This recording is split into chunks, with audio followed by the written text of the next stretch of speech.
Howdy, folks. Happy Monday. It is the week leading into the Christmas holiday, so lots of lots of festive stuff and lots of late holiday shopping going on all over the place. But we'll talk hockey in a few minutes, but we'll start with the pre-show. Go ahead, Russ. So I guess you figure I'll talk about baseball, maybe even the Mets based on what I'm wearing.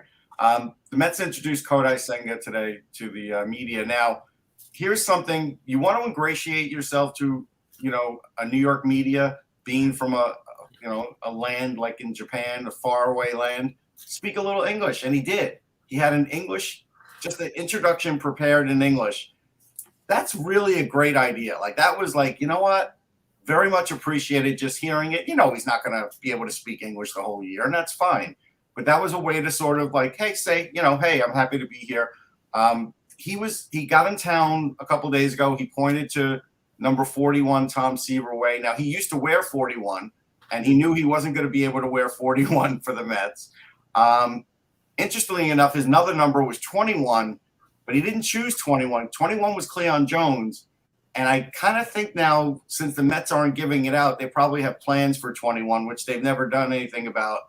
So I don't know if they would retire it or at least do something special with it. Who knows? But they're not handing out Cleon Jones's number, so he's going to be number 34. So I thought it was going to be 14 as a flip flop. No, 14's Gil Hodges. It's already retired. Oh. So he, yeah. It's bad luck on numbers. But I do want to talk about there is a fascination, especially with Japanese pitchers in baseball. And there's going to be like tremendous media coverage over in Japan. And Kev, ever since, the first guys came over, and I know there was the guy from the Giants in 1965, but for whatever reason, the world didn't embrace it that much then. But now we embrace it, and it's fun.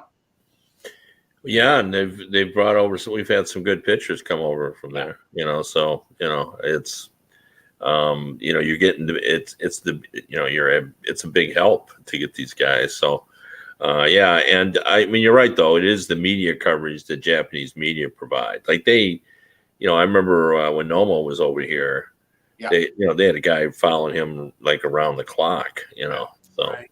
Yeah, this is the Mets' third Japanese pitcher. They've had Nomo, Matsudo Yoshi, who I remember, and I think that's it for pitchers. So didn't they have Matsuzaka? No. I thought they Daisuke, no. Okay. I thought they had him later on. Okay. I don't think so. I do know that what you probably are going to have, Russ, is because with the Yankees, and I agree. Like it's good that he at least tried, because with Tanaka, they always had the interpreter. I know he did like a couple of voiceovers or stuff like that, but it was really just Hideki Matsui really didn't talk much at all. I guess he talked with teammates, but in the media he had. I don't ever remember him speaking English. So, but you'll get a lot of Japanese advertising, Sapporo beer. Yeah. If he's that big, you'll see. Oh no, he's big. Yeah, you'll see that at Citi Field a lot.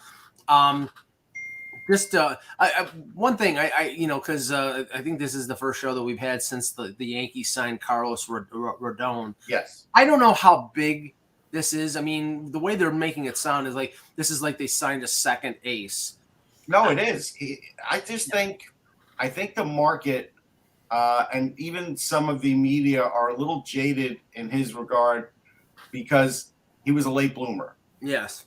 The last 2 years have been fabulous, though, and there's no reason to think he's not going to be good going forward. I wanted the Mets to get him. Yeah. I looked at him.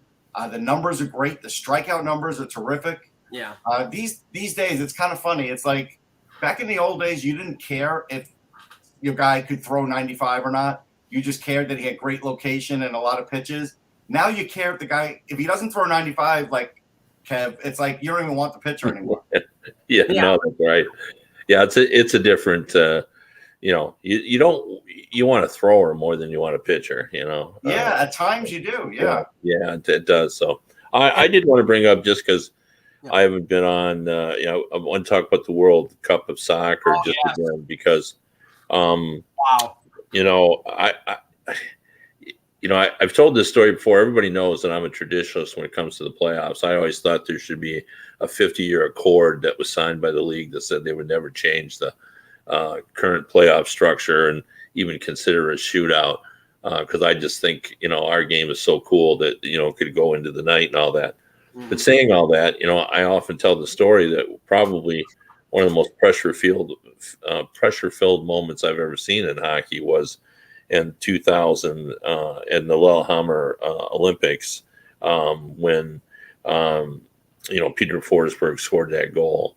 It was, you could just feel the tension. It was, and the veteran Swede players didn't want to go out again, but Forsberg said he would, and he was just a young player. I mean, it was just incredible. You couldn't even describe the. Wasn't it a postage stamp after Chandler? Yeah, he was on postage, but he couldn't. And I now understand like I've mentioned in the past about having long conversations with Larry Onoff about the World Cup and the shootout. Like that entire game was so incredible to begin with, and then at the end with the penalties and, the tension that was in that. And the two stars immediately go first and put the ball right in net. And then, Messi, bowling balls the shot into the net, just rolls it on the grass. And then to have that, wide shot and everything like that. I don't remember enjoying kind of a game that really didn't matter all that much to me, more than that World Cup game. Like, that was such an incredible contest. Well, Kevin, you will not be surprised that I was heavily invested in that game because of me despising one side. I hate France. I hate their team. I didn't want to see them win consecutive World Cups. I like I'm an England fan. I wanted the U.S. to have some success, and they did. And I'm not a particular fan of Argentina, but I was overjoyed when Argentina was up 2-0, and then all of a sudden, within 93 seconds, France ties it up, and I'm like crestfallen. It was like a Bills game for a little while. No, it's like a Leafs game, and then Argentina takes the lead again, and I thought the penalty that Mbappe scored, the tying goal, was ridiculous because it didn't hit his hand; it hit his elbow. But I was then told anything on the arm is considered a handball. Right. So yeah. I mean, I don't know. I mean, I'm a purist. I want triple overtime, quadruple overtime in hockey. But go ahead. If you're a purist in soccer, you want a shootout, penalty, because that's the way they view it. Like they would think that what we do, and I'm not sure you could actually do that in soccer, just because the amount they have to run. I mean, the fatigue factor would become so overwhelming at some point if it just went on and on and on. But you talk about, and I won't go into detail, but the Bills game on Saturday night with the snow globe in the fourth quarter and everything that happened in that game, and the World Cup on Sunday, and then an absolutely crazy day in the NFL that was sort of punctuated by this idiocy with the New England Patriots and the Raiders, where it's 24-24 with no time left, and they're doing the Cal Stanford play where we're lateraling it back and forth, and the New England player basically overthrows it and throws it to the Raiders, and they score with no time left. I mean, I don't think I've ever seen anything as crazy. Nobody has ever seen. Yeah, there's the exact opposite. I was going to bring that up as how entertaining that was, and how did Mike present it? Idiocy. I just thought like that. I just laughed so hard at that ending of that game. Like Belichick would agree with Mike because the look on his face when he left the field was priceless. Yeah, I just that was so entertaining. Like, and everybody was talking about it. Like, you'd get these texts from people. Hey, did you see this play? You got to go look at it. Like. Yeah, and you know what?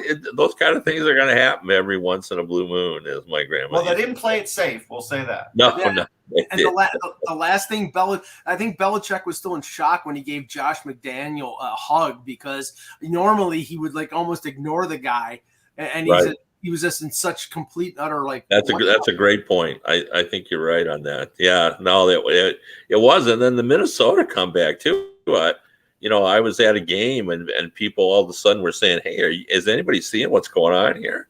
And 36 point deficit erased, just incredible. And one game that I had particular interest in, the Kansas City, and Houston's the worst team in the league. Kansas City's one of the best. Houston gets it to overtime. They stop Kansas City. Kansas City punts the ball to Houston, and of course, on the first play from scrimmage, the Houston quarterback fumbles it, and Kansas City gets it back and wins the game. And they're a great team, and Mahomes is a great quarterback. I've never seen a team as lucky and fortunate with breaks than the Kansas City Chiefs. And if Kevin wants to talk about the Lions game, he can. I'm not talking about it. Yeah, it was first of all, I thought the Jets defense played really well. Oh, they did until the end. But that was a great play design. It was. For those who didn't see it, basically the Lions made a tactical error by going for the long field goal, and then they gave the Jets good field position. They scored, went down, had a 4-point lead. So the Lions, of course, had to score a touchdown.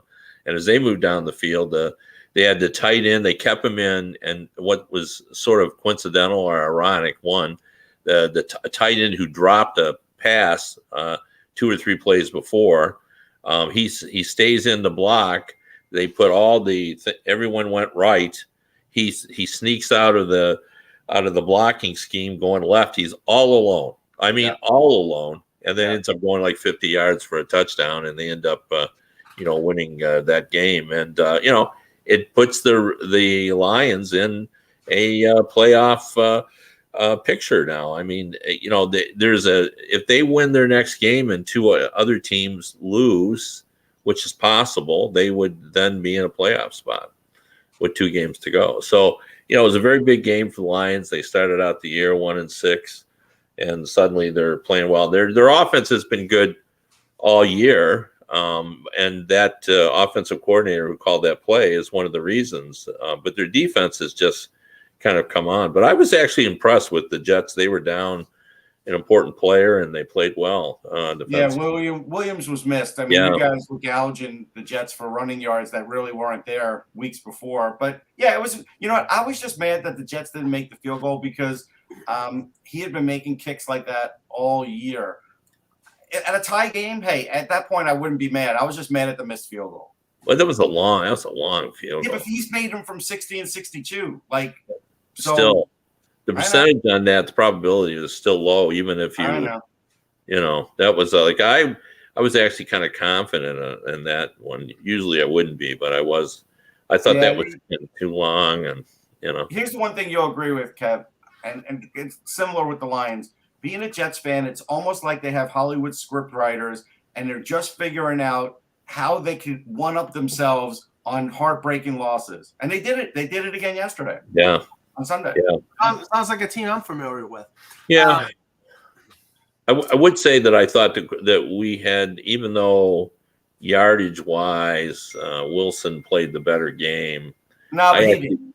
Yeah, he didn't. I thought Goff in the end. Goff was really good. He was composed. He delivered when he needed to deliver. So yeah. All right, let's get started. Hello, Hockey World. Today is Monday, December 19th, 2022. I'm Russ Cohen from Sportsology. Kevin Allen. And I'm Michael Agello, and this is the Hockey Buzzcast here on HockeyBuzz.com. Okay, we'll start with a minor trade. The trade freeze is tonight at 11:59 p.m., and the Toronto Maple Leafs and the Colorado Avalanche have snuck one under the wire, so to speak, trading Dennis Malgin, the infamous Dennis Malgin, to the Avalanche for former Ranger Dryden Hunt. Russ, give us the 4-1-1 on Hunt. Hunt is a guy. The Rangers played him up and down the lineup. Wherever there was an empty spot, they put him. So he played, a little top line, some second line, a lot of third line, fourth line. He's a grinder. His skating is just good enough to be in the NHL, but Once in a while, he'll put up some points. He is just a guy that plays hard minutes, and will give you some truculence, as Brian Burke would say. So that's clearly what the Leafs are after here. They figure, look, Malgin's not going to score where we're using him. We could play Hunt there, and at least there'll be some toughness on that line. And I think that's what they're going with. Well, okay, and I'll give it from the Toronto perspective, because yes, that's the type of player that they need. Malgin went scoreless in 12 games, playing mostly on the second line with Tavares and Marner. They gave him an opportunity in training camp. They gave him an opportunity, and he scored in training camp. They gave him an opportunity throughout their lineup. He had 2 goals in 28 or 29 games. He's small, he's fast. But he's, even with Florida, he's never been particularly good offensively. He played well offensively when he was in Switzerland. He came over and he didn't really do the job. So he was an RFA with arb rights at the end of the year. Hunt is a UFA. I don't think the Leafs were going to, I'll give him a qualifying offer. So this was a situation where Yarncroke was coming back. They didn't have a spot for him. He was going to end up probably either on the 4th line or as an extra forward, or maybe they would even waive him to put him down with the Marlies, and maybe he wouldn't have cleared. I just look at this as, and Russ, till my dying day, when I hear the word Dennis Malgin, it'll be attached to Mason Marchment, and that possibly the worst move that Kyle Dubas has done as general manager of the Toronto Maple Leafs was trading Mason Marchment for Dennis Malgin, because Mason Marchment turned out to be a top 9 forward with physicality, and Dennis Malgin now is a cast-off after 2 years with the Leafs. Just make sure that's on your tombstone, Mike. I understand. Not on my tombstone. There'd be too many plaudits and a few things of effusive praise. That's what's going to happen on Mike's tombstone. They're going to be like, look, we ran out of space. Here's a handout with all the things Mike didn't like if you want to keep up. Post-it notes with Mason Marchment and Dennis Malgin. Yeah, you won't be able to fit all that on the tombstone. No. There's no way. So now, Mason Marchment's a bit of a cast-off, like a couple times now. And I like Mason Marchment. You guys know that. I really think it was the biggest mistake Florida made this summer was not getting him back, keeping him in there. It was money. They couldn't afford him. It was money, but it's like the death of the middle class in hockey, sort of. There is no middle class. I know. So yeah, Marchment's right in that perfect middle class area. He is a $3 to $5 million player. And that's where he should be. And we have too many $10 million players and too many $1 million players, and it's like, that's at the end of the day, those $3 to $5 million players, they're the ones who win for you, though. They are the ones who make, they matter. And you're seeing it with Florida for sure. You're definitely seeing it with Florida. No question. Yep. Before we get started, I wanted to just play just a little game. I noticed some things that were happening, and in my own head, I was wondering whether they really mattered. And I thought, I'll put this to the panel and see what they think.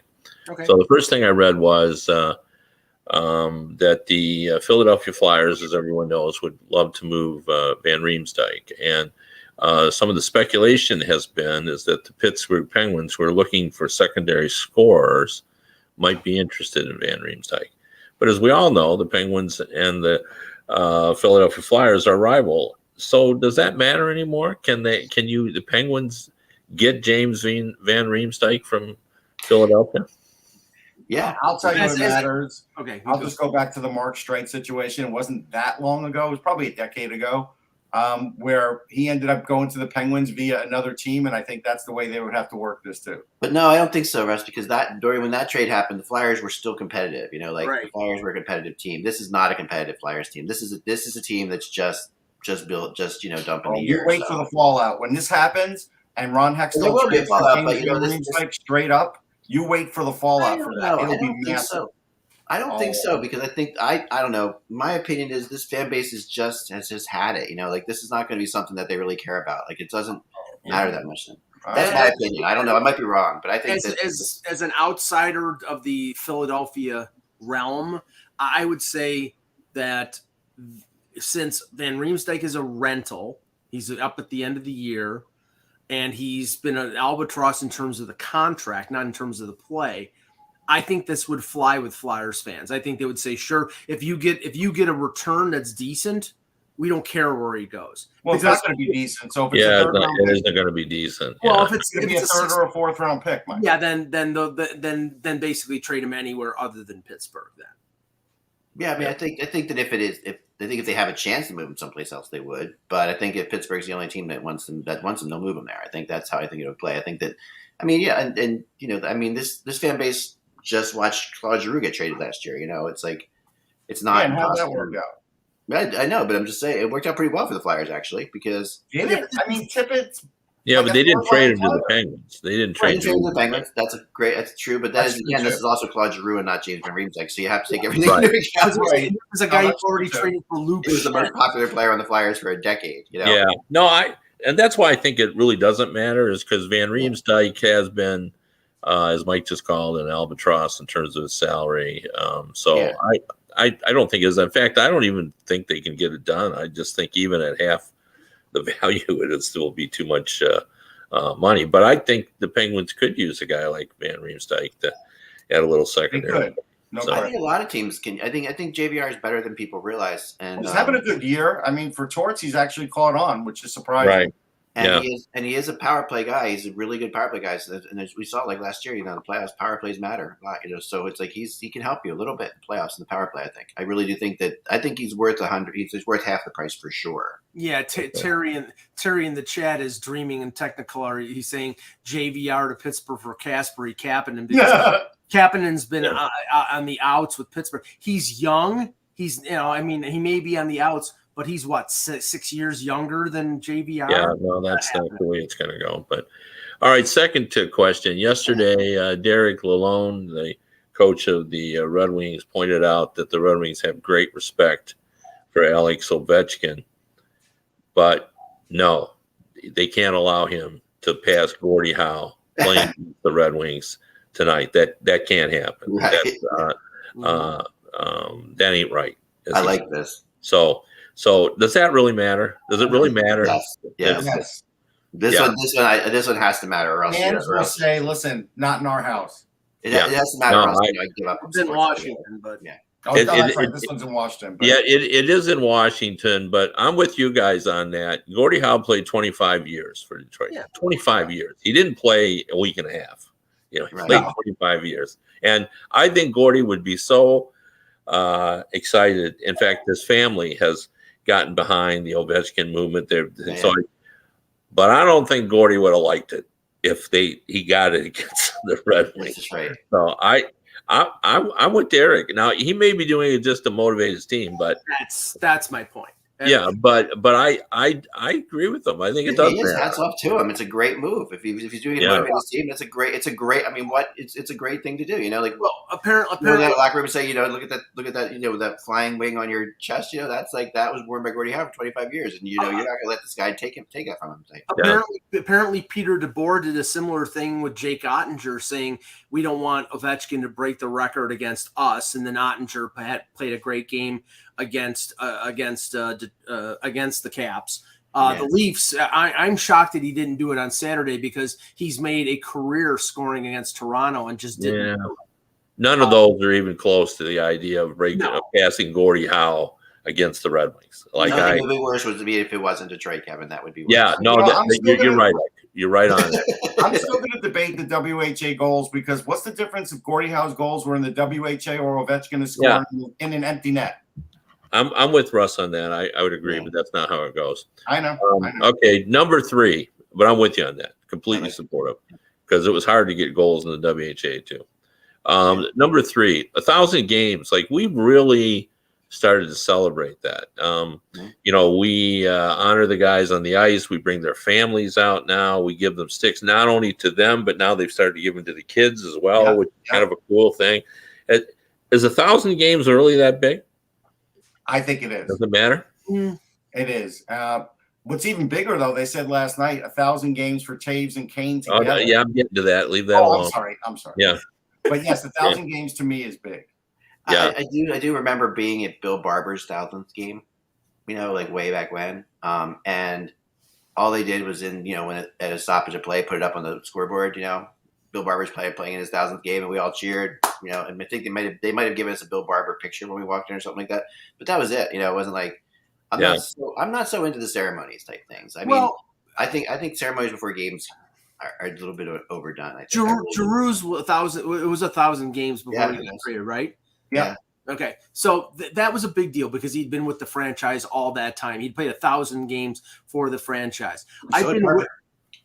Right, and same with Barber. I've been witness to a couple that sort of rang hollow. One was Wayne Simmons, because Wayne Simmons played most of his career with Philadelphia and LA, and went to Buffalo, went to New Jersey, and he at least had been in Toronto for a year, and he's from the Toronto area. So when he had 1,000 games, it was something that the fans were happy for him, and they brought out his family. The one that was really weak was Eric Brewer. Eric Brewer had been all over the place, Edmonton, St. Louis, Tampa. He got traded to the Leafs late in the season, and he happened to play his 1,000th game with the Leafs, and it was like the reaction in the building was, who cares? Because he played 18 games with Toronto. So I think it's an achievement, but I think it's better when obviously a guy has been with a franchise for a long time and there's great feeling for him. With Brewer, it was just a number. There's only been 250. Yeah. I can tell you this, but that last year, the Claude Giroux, the Flyers held off that trade with the Panthers. Right. But people could say it's because it was the same organization. The reason other organizations do this and have a big deal for other players, even if they're there for 10 games, is because it's hard to play 1,000 games in the NFL. I agree. I know it's an important thing, but the Panthers thought it was important enough that he do it in Philadelphia. Honestly, the Panthers said we're fine waiting on that trade, and that's actually, I know that for risky. Could have been risky. Could have hurt. I think Mike is right about sometimes it's with Eric Brewer, it was like Eric, we hardly knew you, and now we're kind of celebrating you. Like David Perron just got 1,000 Detroit. He had played 20 some games with Detroit. I mean. But but here's the deal, and I think that's why I think it really does matter, because 1,000 games now, that's usually at a minimum 14 seasons, usually 15 of playing and logging all those games. So even though Eric Brewer didn't do it with one team, it's still a lot of games. For you to play 1,000 games, you've got to be appreciated for 15 years. Sure. So you're at a minimum, you're 33. So I think it is a big deal. It really is, and I think they were right to kind of ramp up the celebration aspect of it. And for the Red Wings, for example, they brought out two guys who knew him from St. Louis to join in the celebration, Sundqvist and Robbie Fabre. So they had them out on the ice with them because they knew him, obviously, from St. Louis. And what I find, the players get it. They all now chip in, and there's a big gift, and if it's a guy that's been around for a long time, it is a great gift. I know somebody, I can't remember who, but somebody on the Red Wings got a golf cart with a, Red Wings logo on it and all that kind of stuff. So they usually have a, kind of big event. So it does matter. All right. Now, one more thing before you get to the other one, Kev, I want to go over it. I was in Philly when, I can't remember if it was 1,000 games or 1,000 points or some maybe major milestone that was hit by Dale Hawerchuk as a member of the Philadelphia Flyers. Now, people don't really remember Hawerchuk as a Flyer, because he was very there for just 2 seasons. And he's obviously a Winnipeg Jet through and through, right? But they did a pretty nice job with it. And this was in the era when they didn't have the celebration still, So I do think. The Rangers did a massive one for Dan Boyle. He wasn't a longtime Ranger. His family was on the ice. They gave him a trip and other gifts. They gave him the big. It's funny, Russ. He kind of belongs to the NHL, though. Dan Boyle. There's. I don't know if that makes any sense to you, but there's certain. Maybe he has more prestige than Eric Brewer. I get that. There's certain players that have made themselves league famous. Boyle's one of those. Boyle's one of those guys. Hawerchuk obviously was a star. That's different than Eric Brewer. But it's interesting. Boyle, I think he's just popular. He's one of those guys that's just popular around everybody. I think that plays into it too. Yeah. Well, I think you're right. It's kind of similar to being a Hall of Fame inductee and a first ballot Hall of Famer. Right. If you've been on the team a long time, that's a higher level of 1,000 game performance than if you've been on a bunch of teams and. If you've had 1,000 games with one team, that's the ultimate, because that shows, you you have longevity. The team liked you for a long time. You obviously have a high degree of popularity, and where they wouldn't have kind of kept you around. It shows at some point, Kevin, that the team did something that more than they had to probably to keep you there, and you did something more than you had to stay there. At some point that happened. But that's a higher degree. Right. Like being a first ballot Hall of Famer is different than being a regular Hall of Famer. I mean, it shouldn't be, but it is. That we all kind of understand that. So, all right, the second part of that is what Russ was starting to talk about. Oh no! Uh-oh. He'll unfreeze in a second. Wait a sec. Hold on. Dun, dun, dun, dun, dun, We'll talk about Kevin Hayes next. Okay, second, they're celebrating 1,000 games together on the same team, right? And I wonder, is that a big deal, or is that just a coincidence that they happen to show up at the same time? That doesn't matter. I think nowadays it's a big deal. I think in the olden days, not a big deal. Right. Yeah. I think that's always a big thing. I mean, because if you play 1,000 games in a city, you are definitely one of the staples of the city. Like, you are the guy that, especially in hockey, in Chicago, it's Kane and Taves. Those guys have more prestige than football players and baseball. Right. I mean, they definitely do. And in Philly it was Giroux. I mean, for the Flyers it was Giroux. Like, everybody knew who Claude Giroux was. They might not know who every Philadelphia Flyer is, but it has more cachet with those two because they won 3 Stanley Cups and they're so ingrained in that organization. I mean, I can only say this, just by happenstance in Toronto, Matthews and Marner started the same year. Marner was drafted the year before, but he stayed in junior year. They're going to hit 1,000 games around the same time if they both re-sign with Toronto. That will be a big deal because they'll be career Leafs, and if they stay with Toronto and maybe win a cup down the road or a playoff round, they're going to be on Legends Road. They're going to break. Matthews could break Matt Sundin's career points record, or maybe even Marner could too. So it'll be a big deal. And those guys, I mean, remember the Hawks didn't win a Stanley Cup from 1961 until 2010. Those guys were an integral part of those 3 Cup winners. Yeah, people don't know. A lot of people don't know for the original 6, but this was drilled into me from my dad. It was a big original Sixer. Keith and Seabrook had played 1,000 together. Ovechkin and Backstrom played 1,000 together. So it's usually players of good prestige too. Yeah, I mean, it's sad to me though that it was in a 7-1 loss to. I know that game was brutal. I mean, and not only that, but when they first started, the team was bad. They basically carried the flag to success, 3 cups from 2010 to 2015, and now they're rebuilding again. And we all know that there won't be very many more games together because they're going to be dealt. But I think it is. I think it's an amazing accomplishment. And of course, it's in the case, and I have to point this out.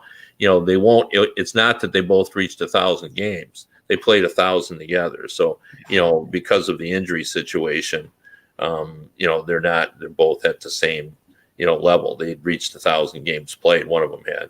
And then this is the 1,000 games they played together. So anyway, and then the final one that I wanted to throw out there, Craig Smith was put on waivers. Veteran player, been around, actually played pretty well last season, not this season, not playing well. Salary cap situation for the Bruins, trying to clear some space. Does it matter to the other players that a veteran player, a good guy, is put on waivers and is likely going to be sent down to the minors? Doesn't matter to them. It matters because there for the grace of God go I. It's like it could happen. It could happen to somebody else on that team very easily. He's making $3.1 million.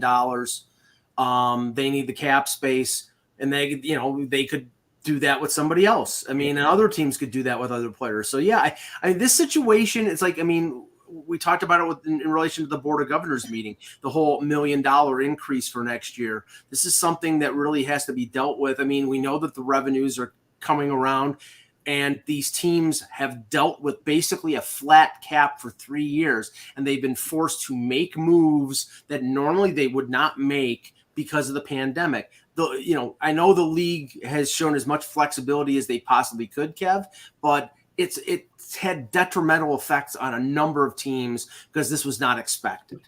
I don't think it matters because he's not part of their core.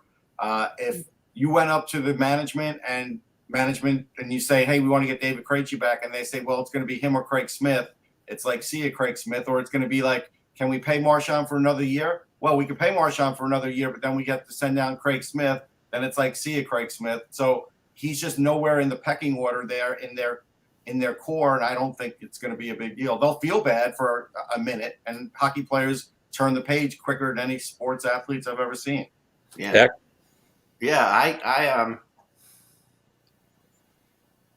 I always think that there's a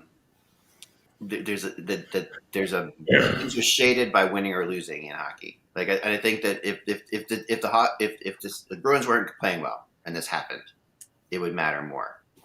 But I think even with players who obviously the players are going to miss their friend, but I think that when a team's like that close and they start to smell Stanley Cup, they start to see this $3 million as important. The cap space is important, I think. And they might not say that personally, but I think that they'll get it. And I think if you move out a popular player like this when the team's not doing well, then that hurts a locker room a lot more, I think. Well, mark this day on your calendar because Michael Jello is taking the compassionate perspective, and I'm taking the dispassionate perspective because I don't think it matters at all to the players. And I just base this on the fact that I think most of them have all, steeled themselves to the realization that this is a business. And I asked this question to Tom Laidlaw, who played 11 seasons in the NHL, and he basically said, you feel bad, as somebody just said, for a second about the guy, and then you basically just move on. Like, you're just happy it wasn't. You're happy it wasn't you. He said, you don't give it any thought. You show up at practice the next day and off you go. And he said, he said, I'll tell you, he said, I was heartbroken when I was traded from the Rangers, and I'm sitting there and I'm near tears. And I realized all these teammates that I had been with and everything, they had already moved on. Like, the trade was made, the announcement was made. And he said, that's just the way it is in sports. And you understand that until it happens to you. So I don't think it does matter, unfortunately. It's sad for Craig Smith, who's a good guy, but I think the players realize that this is a game. So anyway, that's the end of my little game. I have one. Those are great topics, Kevin. I've got one for you. Well, let me just one line.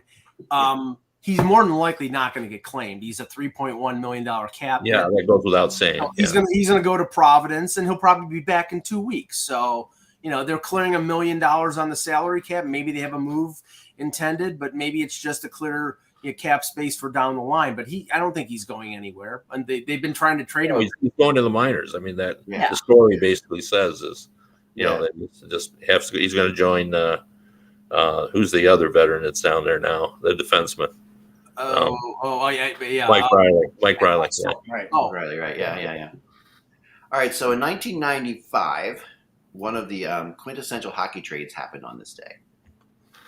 1995, this day. And what was the most interesting thing about this trade was the two players who were traded went on to have epic careers with the teams they were traded to the point where both of them, had success.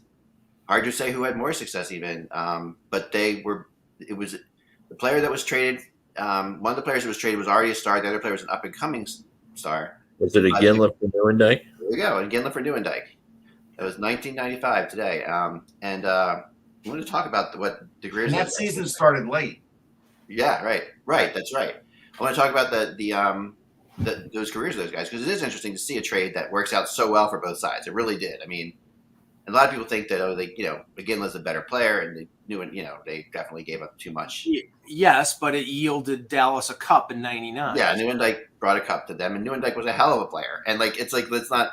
I mean, Ginla was definitely a star and had more maybe star quality, but Ginla was more of a star, but Nieuwendyk was one of the best power play players of all time. Just an incredible player. What are your thoughts, Kev?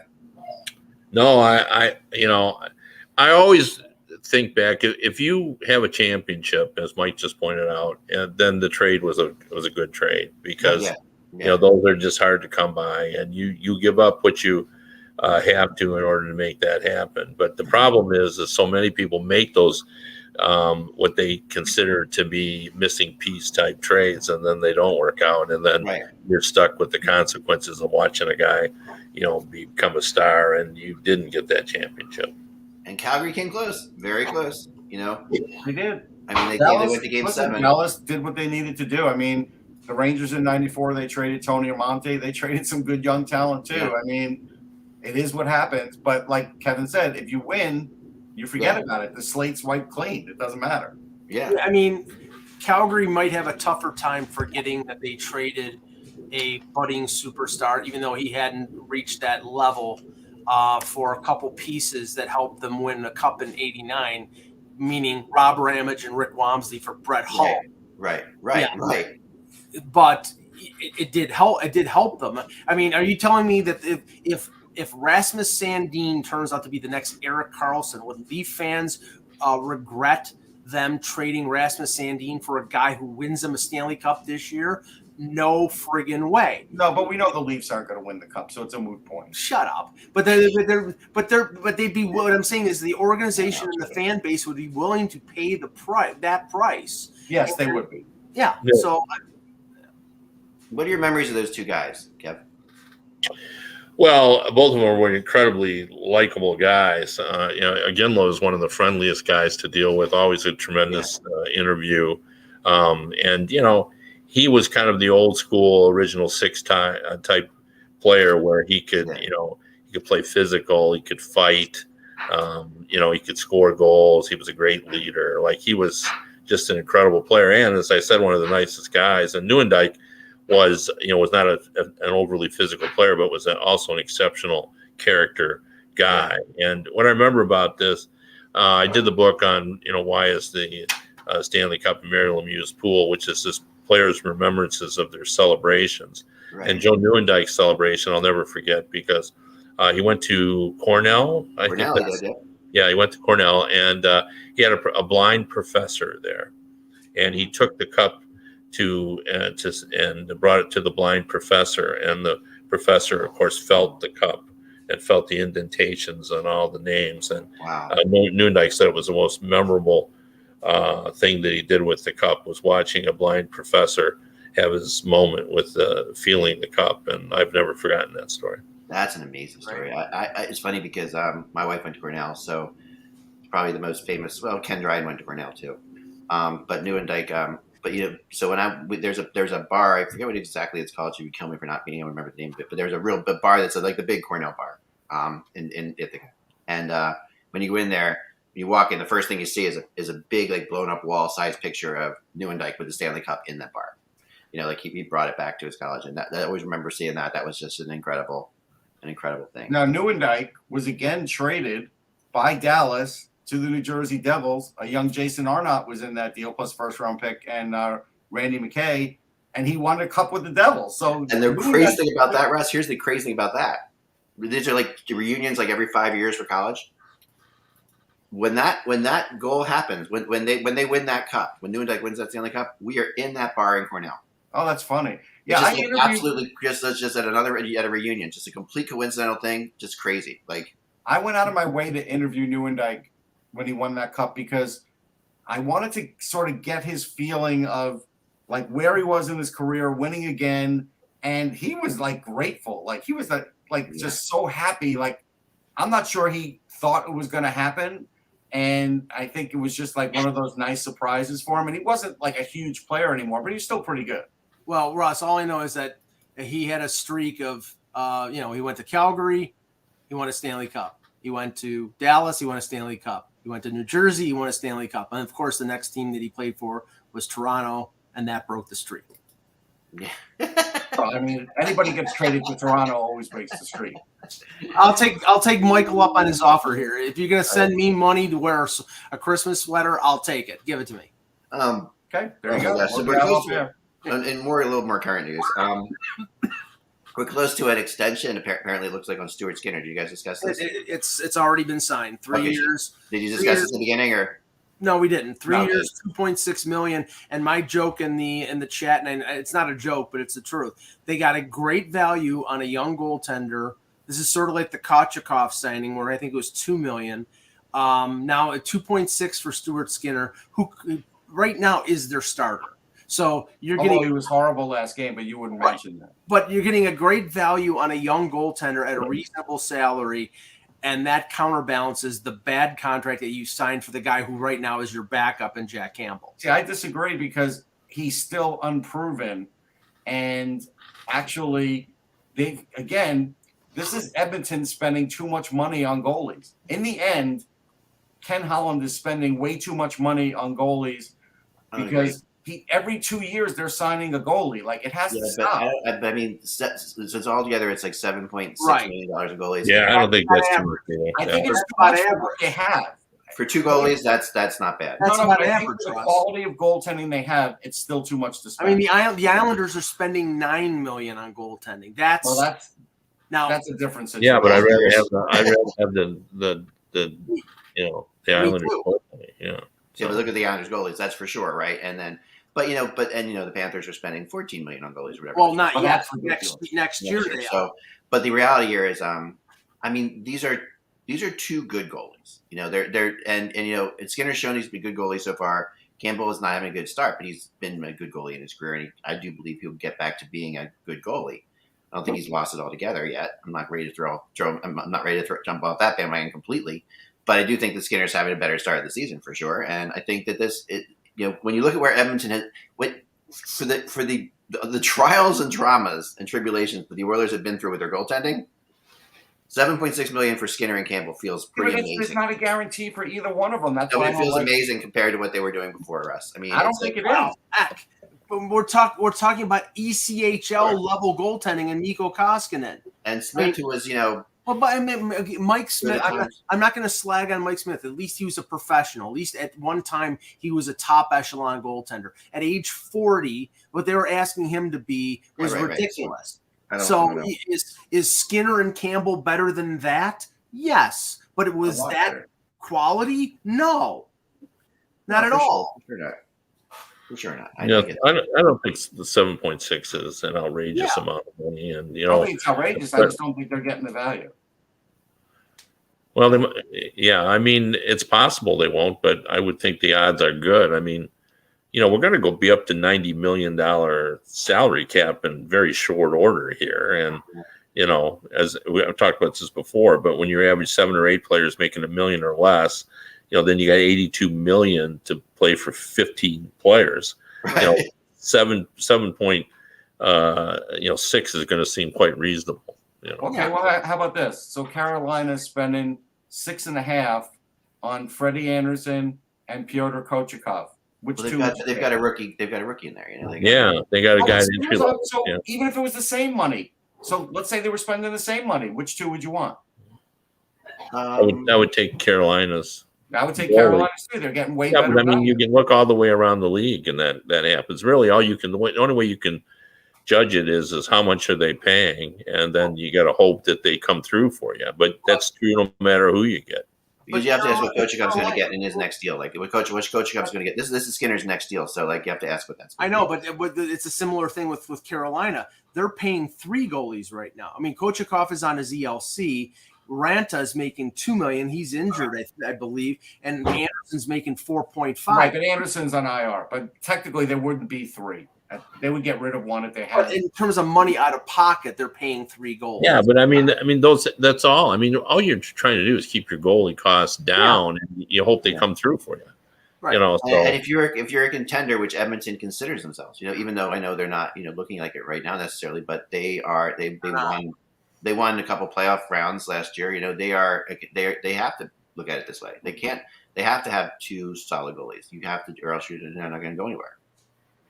So I think that's perfect. I think it's perfectly reasonable. I think it's a decent contract for a good young goaltender. But my problem with Edmonton is they don't help out their goaltenders because their team defense, their team defensive structure is crud. And essentially, they rely on 2 of the best players in the world to cover up for their defensive inadequacies by scoring out of their head. and they have to do that on most nights. And you're not going to win a Stanley Cup if that's the goal of the Edmonton Oilers, depending on McDavid and Draisaitl to score 3 or 4 points a game every game. It's not possible.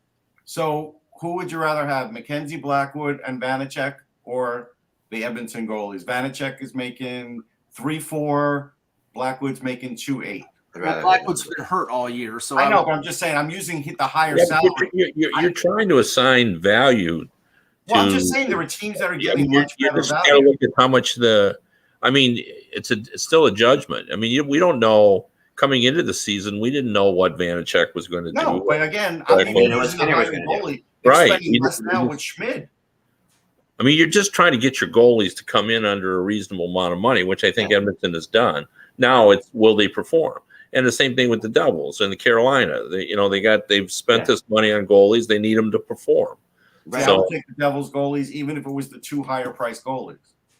I don't think the team, and the situations are different too. The Devil, like Mike said properly, like the Oilers have a situation where you need a certain kind of goalie to play.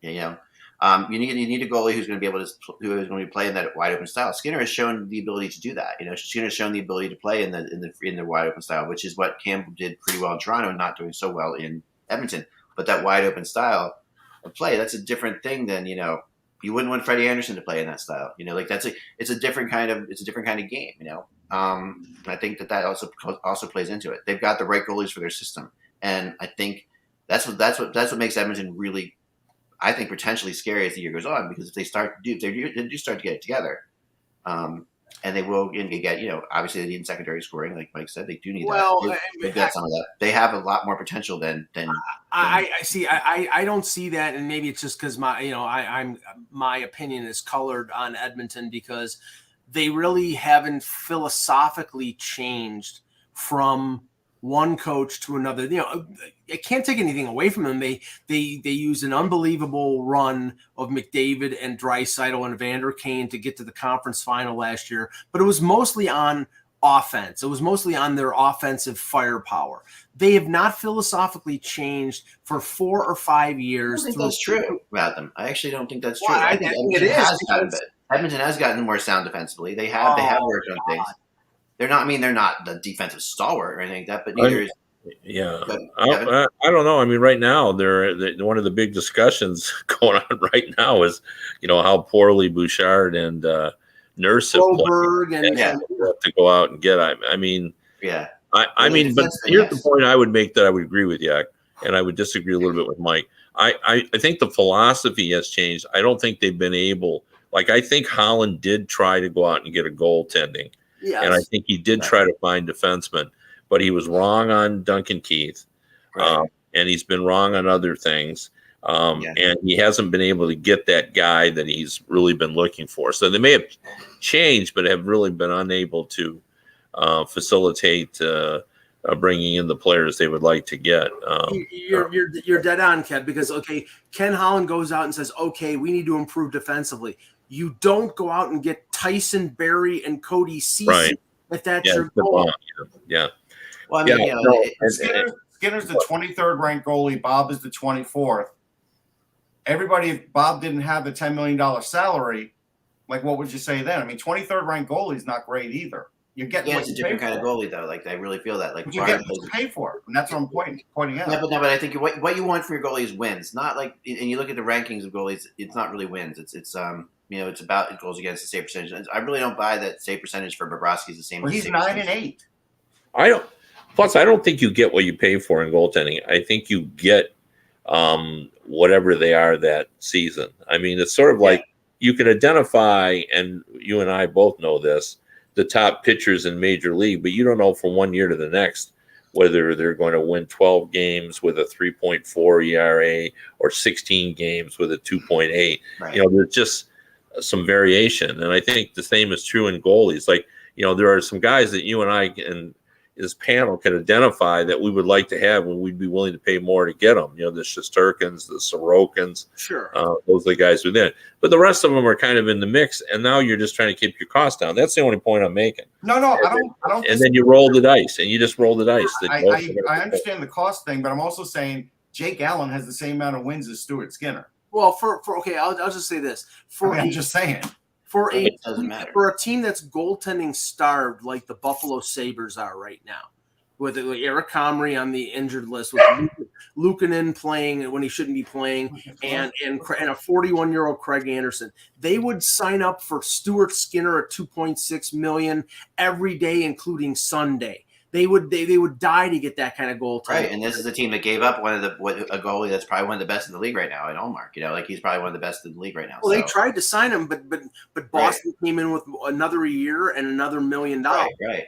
But that's they had that opportunity, and they they didn't take it. I mean, it's I think that the two. It's always, of course, the comparisons between Toronto and Edmonton are so easy to draw because of the fact that they are both driven by a couple stars. They both play the same kind of style, and they both have roughly 3 stars, three top players. When Evander Kane's healthy, 3 top players. But the Leafs have bought into a system way better than the Oilers have, and I think that's for sure. But the Oilers also went to this conference finals. So it's a tough line to draw between those two teams. Are very, very similar in a lot of ways. But the system this year, the system defensively, partially because they lost so many defensemen, the Leafs had to do it, but they got better defensively. Hey, let's bring up Kevin Hayes for a minute, because today he did finally speak. The other night, John Tortorella, scratched him. A lot of us have been remarking, look, his play away from the puck is bad. He's gliding in games. He's not getting back to forecheck sometimes. He's not going to the corners sometimes. So the coach benches him. He doesn't say a word. Then today he says, well, I don't think I should have been benched, but he's the coach and I'm the player. My thing with Kevin Hayes is this.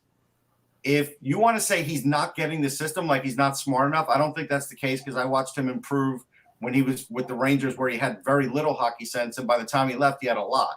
So I think he learned a lot there. So I'm going to say he is bucking what the coach is saying here, and I don't know where this is going to end up because he has a big salary, but I find it interesting because of all the players that you would have thought maybe weren't going to fit in towards system, I wouldn't have guessed he was going to be the one. I would have guessed he would have been one, even though they played together before. But the only reason I say that is because he's go ahead, Kevin. Sorry. No, I agree with you. I just agree. Go ahead. Yeah, no, I mean, I think he is wildly inconsistent. Has always been wildly inconsistent. I mean, there are moments when he dominates weeks. Like there are weeks where he would be the best player on the Flyers team, and then he would go 3 weeks without scoring a point. And it's just, you look at that and it's subtle, but then if you really watch him, just if you're at a game, you can just focus on him. He does have those coasting shifts that if I was seeing Tortorella, I mean, I used to be critical of Rick Nash for that, and everyone used to mock me. But I remember we had that discussion, Russ, where there was some Rick Nash at the end of his career. Agreeing with you. At the end of his career in the Rangers, he would float through some shifts that were unbelievably floated through. But Kevin, you want to expand on that? Yeah, I was just going to say that Kevin Hayes has periods of malaise. Where you can't, and he's a big guy too, so it's hard to even understand. That just doesn't play with Tortorella. He wants consistency of effort.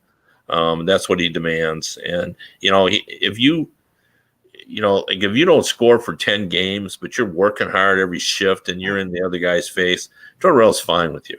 Right. But if you don't do that, he's just not going to be happy with you. And the inconsistency that I spoke about is I'm sure gets him in trouble. And even though Tortorella knows him, I think that might actually hurt him, because Tortorella knows that he does. This is his highest scoring year. That's the funny thing. I think Hayes is sitting back on that, saying I'm having a great year, and that's why I should be benched. But I love the fact Tortorella is doing this. Honestly, I think I don't disagree with the coach at all on this one. Yeah, I think this is because listen, you can have a great year, but Kevin just said, it's like you can't.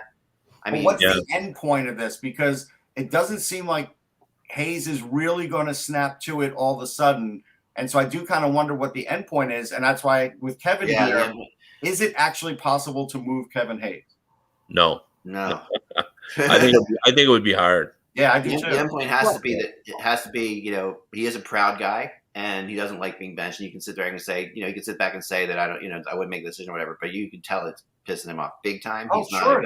He's not a guy who likes to be benched. So I think that how Schwartz has handled him and Konechny, two players who when they play all out are incredibly effective, and when they don't play all out or invisible, I think is very good for it's good for those players. It's like I'll never I go back to this I said before, but Giroux credits his career to Jaromir Jagr when Jagr played in Philly. Because Jagr taught him, he said that every shift was the most important shift you take. And it said, because he said before that, I would go take some shifts, I would go out there with full sit, and they said no. But then Jagr says, no, every shift. And Jagr pushed him when he was on the bench with Drew would say that shift wasn't good enough. That shift wasn't good enough. Every shift. And this is what Hayes and Konechny have to get. So apparently Sam Carchidi had put in an article that Elliot Friedman on 32 Thoughts on his Monday podcast said, what about buying out Kevin Hayes because they paid a lot of the bonuses already? Do the Flyers want to be in the position of buying out Kevin Hayes and watching him score 60 points somewhere else? That's my question. Well, I mean, that's what will happen. You think so? Yes. Because then he'll have a chip on his shoulder. He will go somewhere else, and he will get at least 50 points. He'll get at least 20 goals. Or wherever he goes because he's a talented guy. He's a talented guy, but temporarily he might have that kind of push. But eventually, I don't know. I think he'll have that kind of push like for the next 3 years somewhere else. Maybe. I don't know. I'm not quite sold that much on him because I've been so frustrated by the guy because there's just times when he's just. I mean, he's healthy now, and you can see his offensive level is back to where it should be. It's just not the rest of the game, and so. Again, the Flyers have been through this before where they buy somebody out and then they watch them do well somewhere else. Like Gostisbehere, they traded away. They gave him draft picks to take them. That's a little worse. But this one, you're going to be buying them out. It's like with the Rangers and Shattenkirk. Like you knew Shattenkirk was going to score somewhere else, and he did. Yeah, and a buyout of Hayes would save them about $5 million next year, but less than in years 2 and 3. And those are the years that ideally the Flyers, if they turn things around, those are the years that they'll want to compete. Next year, probably not because there's those years also the cap's going to be going up. So right, yeah, but who knows how much? That's right, exactly. So for me, I would say I wouldn't buy him out. Well, similar either. question though, and we talked about him before in terms of trade rumors, but like over the weekend, Erik Karlsson scored his 700th career point, and he's playing pretty close to at the level, maybe not right at the level, but pretty close to the level he did when he was winning Norris trophies. But the problem is, Kev, I don't see Mike Grier eating 50% for 4 years on him. And if he doesn't, I don't see any chance he's getting moved out of San Jose or him approving a chance to move out of San Jose. So like Hayes, these contracts really just cripple the player if they want to play meaningful games and the team if they want to move on from them. It's just it's a catch-22. Yeah, I'm with you on that. I think Karlsson's hard to move because the length of contract still remaining as well. And, what I've heard too is that Grier is willing to eat more contract, but then he wants a higher return. And most people feel that they're doing the Sharks a favor just by taking half the contract. Right. Because the Sharks are in rebuild mode. So yeah, I don't see that either. By the way, Erik Karlsson played our game doesn't matter because he was asked about 700 points and he says it doesn't matter. Right. I do need to also bring this up to Kevin because Bill C reminds me. Also, part of the Kevin Hayes situation is that his good buddy Keith Yandel, who should have been healthy scratched a lot last year, is in the media now and is still acting like a player and best friend and asked if a coach could get healthy scratched. And, look, I don't think that's a good – it's good to chuckle like Kevin just said, but I don't think that's a good look for someone reporting. That isn't, but it's funny. So. Yes. Very funny. With Erik Karlsson, I do think that he can be moved. I don't completely agree. I think that if I was Grier, I would do the same thing he's doing. I would hold out a little bit more because if he's playing this well and you eat half that salary, that's a player that can be moved. I don't agree that he's not going to want to be moved because I think Erik Karlsson wants to be in a competitive situation. I don't think so. I'm not so sure about that. I think that could happen. And I didn't hear this, but I don't find this hard to believe. Elliot Friedman said that Ottawa had talked to Chicago about Seth Jones, but it didn't go anywhere. And okay, that goes along with Ottawa needs needs a couple defensemen, and a Seth Jones, even though Seth Jones really hasn't played as well as he had when he was in Columbus, is the type of defenseman that they could use. I mean, I don't know what team couldn't use Seth Jones, but good luck. I mean, $9.5 million even for Ottawa. It's right, exactly. So that's what I mean. It's like until the cap does go up, which might be next year, might be 2 years. There's just not a lot of flexibility out there. No, they're not willing to eat any money. I talked to somebody else who talked to them about Seth Jones, and they're not willing to eat any of that contract. So I was told. So you know why? That happens, then it is just straight up $9 million.